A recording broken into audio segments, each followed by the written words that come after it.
qui a violé la fille adoptive de feu général Lansana Conté? Ce que nous on a appris, c'est le commandant Toumba et ses équipes. Encore lui. Et ses équipes. N'est-ce pas là un autre acte d'indiscipline? Ça aussi, c'est l'un des actes d'indiscipline. Dites-moi, je veux juste une estimation. Au camp Koundara, il y avait combien d'hommes? On pouvait estimer combien d'hommes là-bas? Bon, puisque là-bas, je n'étais pas responsable de ce camp, je ne peux pas... Vous ne pouviez pas estimer. Voilà. Mais en général, dans un camp comme ça, il pouvait y avoir combien d'hommes? Moi, je ne demande pas de nombre exact. Bon, là-bas, il pourrait y avoir au moins plus de 200 hommes. Il pouvait y avoir au moins 200 hommes. Ouais. Qui était le chef de bataillon? C'était un bataillon? Bon, c'est un détachement, c'est un bataillon quand même. C'était sous la responsabilité, le commandement de qui? C'était sous le commandement de Degré. Le commandement de Begré, n'est-ce pas? Qui était Begré par rapport à M. Toumba? Parce que là-bas, comme j'ai dit, c'est un détachement, c'est toujours un détachement du salon. Donc, c'est Toumba qui commande tout, mais celui qui est là-bas, qui assure la responsabilité de la base, c'est Degré. D'accord. Monsieur Claude Pivy, la partie civile vous a posé la question de savoir si vous pouvez indiquer ce que le président Dadis a fait concrètement ou a posé concrètement comme action pour éviter les événements du 28 septembre. Je vais vous lire une partie de la déposition de M. Toumba, plutôt de M. Tibou Kamara. Vous connaissez Tibou Kamara? Bien sûr, je le connais. Qui il était? Il était aussi un membre, quand même, un membre du gouvernement attaché à la présidence. D'accord. Monsieur le Président, le procès verbal de déposition des témoins, l'an 2007 et le 10 août à 10 heures. Hein? Oui, l'an 2017 et le 10 août à 10 heures. Page numéro 2, à la fin. Voici ce que Monsieur Tibou indique. 2 et 3. Sur interpellation, lorsque le problème de cette manifestation s'est posé, chacun a été consulté pour donner son avis sur la nécessité ou non de laisser faire la manifestation. Personnellement, étant pour le respect des libertés démocratiques, j'ai essayé de convaincre le président du CNDD pour qu'il autorise la manifestation, surtout que les manifestations des mouvements de soutien l'étaient sur le terrain. Je suis parvenu à le convaincre sur ce principe, mais il a demandé de déclarer la date et surtout de décaler la date, excusez-moi, et surtout de délocaliser le lieu de la manifestation. Il a cité par exemple le stade Nongo. C'est en ce moment qu'il a pris mon téléphone pour essayer de joindre tous les organisateurs pour leur faire part de ses propositions par rapport à la manifestation. C'est ainsi qu'il est parvenu à joindre M. Sidia Touré. Plus loin, il dit, c'est Dadis qui a parlé à Sidia Touré avec mon téléphone. C'est un chef d'État qui se comporte comme cela. Est-ce que n'est-ce pas un acte concret posé pour éviter les événements du 28 septembre? Effectivement, c'est un acte concret. Quand lui-même, il prend son téléphone, dans quel pays du monde vous avez vu cela?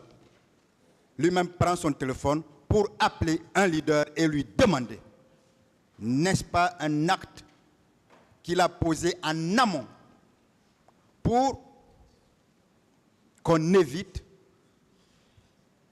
prendre des dispositions contre ce qui s'est passé. Oui. Vous savez pourquoi je le dis? Parce qu'on veut banaliser de l'autre côté. On vous fait comprendre que ça a été un acte de des actes de dernières heures prises pour masquer ce qu'on avait déjà préparé. Si vous avez bien compris le texte, M. Thibault parle effectivement de la réunion au camp Al-Faya dont tout le monde est en train de parler. L'objet, c'était quoi? C'était que chacun se prononce sur la manifestation. Est-ce qu'il ne ressort pas clairement de ce PV cela? Si. Est-ce que vous connaissiez les rapports entre M. Thibault Camara et le général Sekouba Konaté? Il y avait de bons rapports. Savez-vous que Thibault n'avait aucun intérêt à ne pas dire la vérité? Ce qu'il a dit est effectivement la vérité? Effectivement, la vérité. Parfait. Est-ce que vous êtes aussi au courant qu'à travers Jean-Marie, qui était désigné par les forces vives de l'époque comme porte-parole, le président a demandé aux différents religieux de le rencontrer et une délégation est allée le voir? J'avais attendu ça. N'est-ce pas un autre acte posé par le président Dadis pour éviter ce qui s'est passé?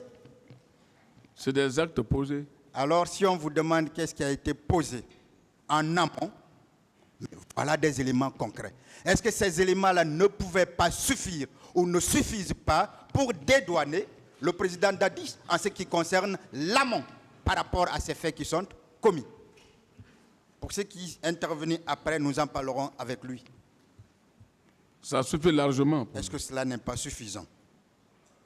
C'est suffisant, n'est-ce pas? Oui. Merci. Monsieur Claude Pivy, on vous a posé une question qui m'a fait rire, mais c'est la peur.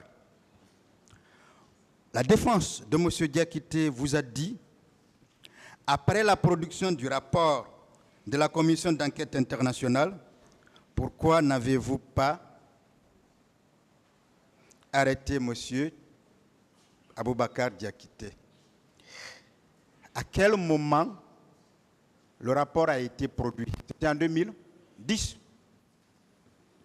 n'est-ce pas? Oui. Mais est-ce qu'en 2010, M. Aboubakar Toumba n'était pas en fuite? Mais il n'était plus là. Mais est-ce que vous pouviez l'arrêter matériellement? Non. Est-ce que cette question-là a vraiment un objet par rapport à son contenu? Ce n'est pas un objet. Il n'était plus là, il était en fuite. Vous ne pouviez même pas l'arrêter. Oui. Parfait. Mais est-ce que le président Dadis lui-même était ici? Non. Il avait été touché et il était en convalescence. Il était déjà n'est-ce touché, il était déjà au traitement Mais au Burkina. Est-ce qu'à ce moment-là, il pouvait vous dire encore de continuer à arrêter quelqu'un qui est déjà en fuite? Non, il ne pouvait pas. Vous saviez pourquoi il a fui vers le Sénégal? C'est ce qui leur fait peur. Est-ce que vous le saviez? Non. Je donnerai les raisons quand le président Dadi sera là.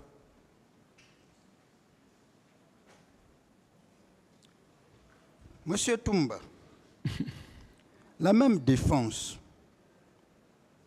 toujours la défense de monsieur Diakité, insiste en vous disant que le président a violé ou s'est rendu coupable de violation de consignes militaires, motif tiré de ce que une consigne générale avait été donnée et que vous étiez sorti. Entre la consigne générale donnée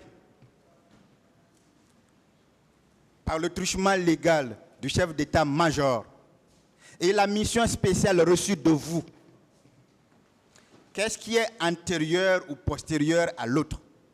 Je veux dire, qu'est-ce qui est venu avant, qu'est-ce qui est venu après, pour que vous compreniez. Ce qui est supérieur, c'est celle du président de la République. Je ne parle pas de supériorité. Qu'est-ce qui a été donné avant et qu'est-ce qui a été donné après? Ma mission a été donnée avant. Votre mission a été donnée. Avant. Vous ne saviez pas que l'administration est une continuité, devrait fonctionner? Est-ce que c'est parce que une consigne est donnée que vous allez désobéir à une mission spéciale d'exécuter, une mission spéciale confiée à vous par le président de l'époque? Effectivement, c'est parce que c'est une mission du président qui est confiée à moi. Mais en quoi cela ressemble à une violation de consigne générale? Est-ce qu'il y a une violation de consigne générale ici? Ce n'est pas une violation. Par vous? Ce n'est pas une violation. Est-ce que peut-on alors parler de complicité de violation de telles consignes? Non. Là encore, vous voyez, ils ont peur.